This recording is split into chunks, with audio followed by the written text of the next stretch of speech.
To do different thicknesses of a letter, you can start out with the regular width of the letter, establishing that. Same with your lowercase, whatever that width is going to be, and you can also narrow the letter as well.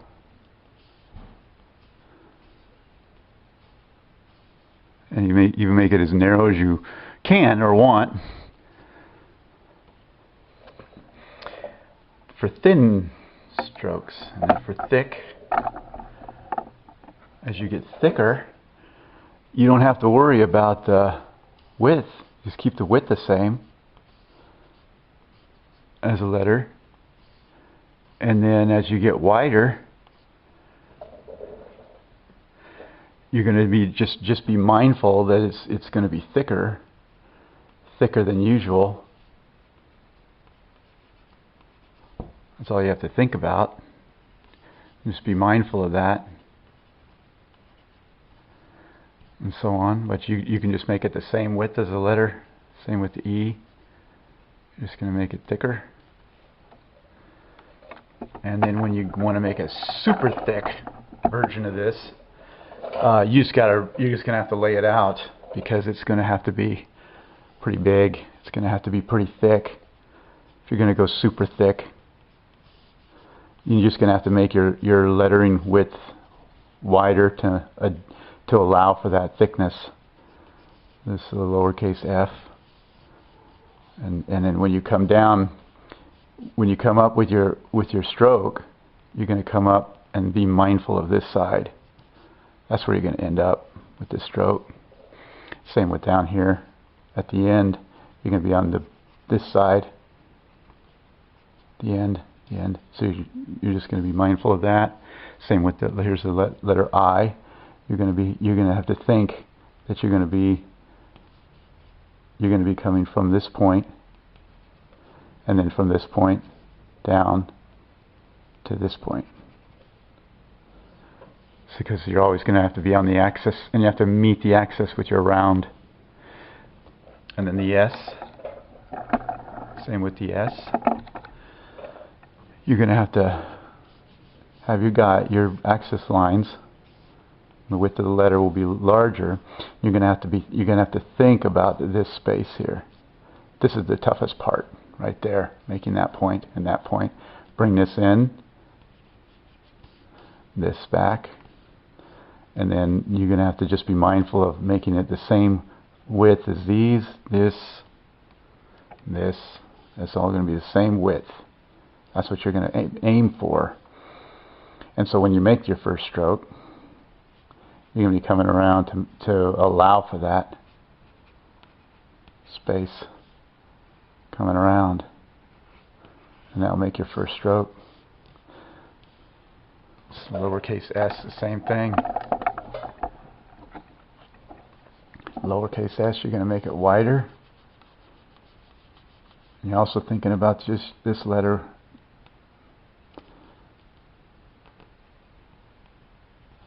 Width of the letter. So you're going to be wider. You're going to be wider. You're going to come around. There's going to be, so you want to be back. Here's your letter width. Your letter width. You're going to have to allow for that thickness here too. It's going to be real thick there. So there's not going to be much there.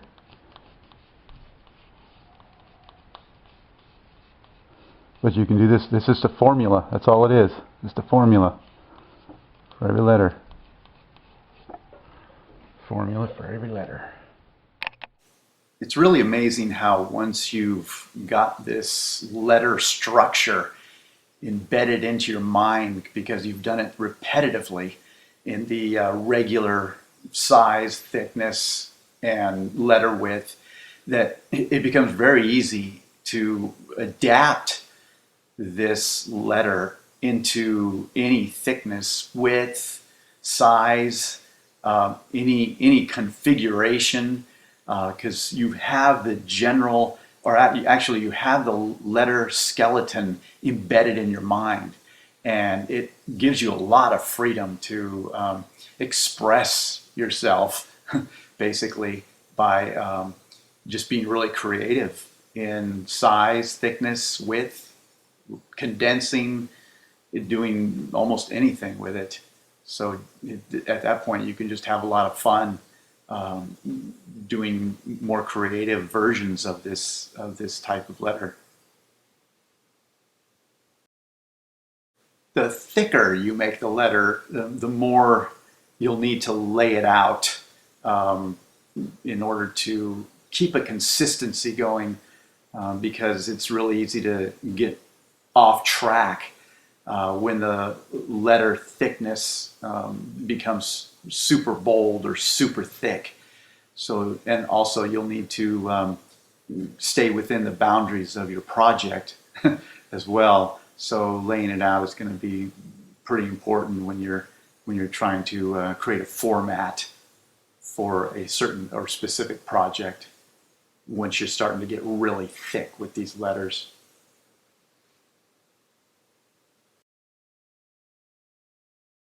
Here's a quick video of hours on a door, and showing just how I clean, laid out, and then lettered the hours 9 to 5 with an underline.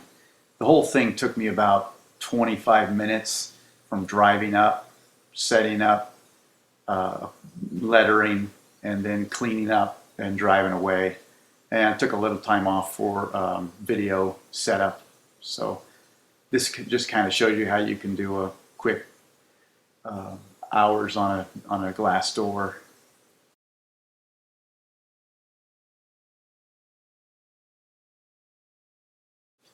Lettering on distressed wood is very popular these days, and just some primer just roughly put on so there's wood showing through. And then when I letter on a rough grain wood like this, I just ignore the grain, not try to fill in, but just go right over the top of it, just like I was lettering on something smooth. And that way it just keeps my head in the letter game, rather than trying to fill in all the paint and between the grains. And that's what makes this look nice anyway, to have it skipping across the grain on the distressed piece like this.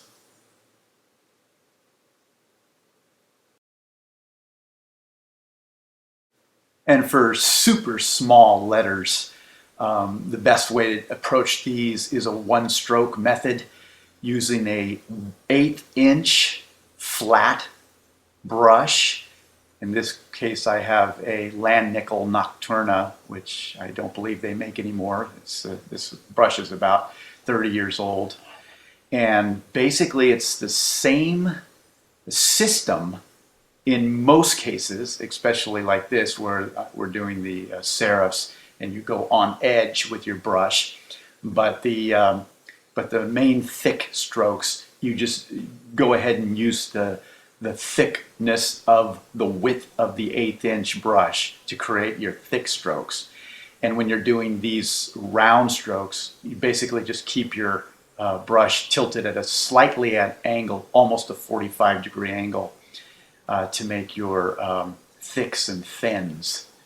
In that O, for example, in this R, I have a flattened brush, and I'm just making that little terminal there, and then coming down, bringing it thick. So there is some technique to this. Like, that's just a thin stroke to make that R, and then I just finish it off with a thick end.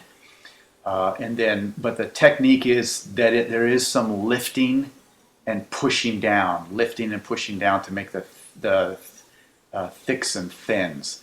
It's not a built-up letter. So that would be a thin there.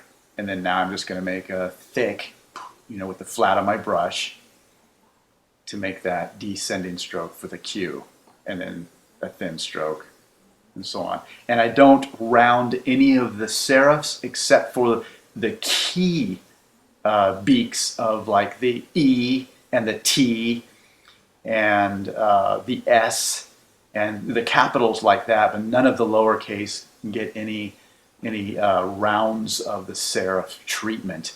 There's just no point in that at this size. The lowercase letters are a 1/2 inch tall, and the uppercase letters are 3/4 of an inch tall in this sample. So it's just basically like, for example, this E, about a slight angle. I'm going to be pushing down right there and then lifting up at the bottom. And to make this, the other stroke, push down and then lift up. So that's basically the bottom line. And where there's a terminal, it's just a thin line. So it's starting out thin and then pushing down to make your thicks and thins. And that's just something that you just get used to after a while. For example, this, I'm going to start out with thin, and then I'm going to push down right there, and then come in and whip into the middle bar. Same, coming down, push down right there. So you can see the brush really flexing and bending because it's being pushed down to make that thick stroke. And same with this, as a thin, and then just finish off with a little. Now, this particular alphabet in this particular scenario would take a long time for a car poster like this. You probably would have to have a real good reason to do a formal alphabet like this Roman Italic for a project like this. Maybe it's because you just want to keep the alphabet going throughout the entire poster, or maybe you just want to, have a more elegant subcopy alphabet for your poster. Could be a lot of reasons why you're doing this. Most of the time, you would just do a casual and just kind of bang right through it. You wouldn't be dealing with any serifs and things like that. But in this case, I chose to, make a poster example using this alphabet, using the Roman Italic alphabet. Numbers are just treated the same way as letters. And every time you have a thick stroke like this, you're just going to come down and then spin. That's where I spun it clockwise in order to make that tapered end at the bottom. And that's the same way we did it with the bigger letters. It's just start at the top, come down with your thick stroke, and then spin clockwise to make that tapered bottom. And this on the same thing with that. B, it's just coming down and spinning, and the tops just get a very thin serif line. Thin line there at the intersection, keeping the letter style the same as what we've been doing on the larger letters. And then a real flat brush makes a good period, and some of the punctuations, and also this this stroke here between words, real thin. You get a real flat thin, and that's the key to this too, is to really get your brush flat. And it's going to take a pretty good semi-stiff 1/8 inch flat brush to execute these. It can't be too wobbly, and it also can't be too stiff. You need to find something that's something in between.